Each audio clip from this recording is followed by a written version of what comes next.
পাখি আয়না রে আয়না রে, কই গেল পাখি আমার কই গেল পাখি, স্বপ্নের মাঝে উড়াল দিয়া তোরে কেন ডাকি।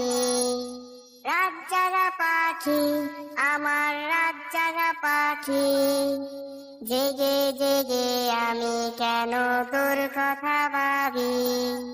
কই গেল Husam Natab. পাখি আমার কই গেল পাখি, স্বপ্নের মাঝে উড়াল দিয়া আজই তোরে ডাউনলোড কেন করুন আর ডাকি। এনজয় করুন আপনার পছন্দের শো। পাখি আমার আজই ডাউনলোড করুন আর এনজয় করুন আপনার পছন্দের শো। তবে এটা বুঝতে পারছি যে এরকম একটা ঘটনা ঘটলো বলে তোমার খারাপ লাগছে। খবরটা তো ভুয়ো, সেটা আমি আর আয়ুষ জানি, তার সাথে সাথে আপনারা সবাই জানেন। তাই কে কি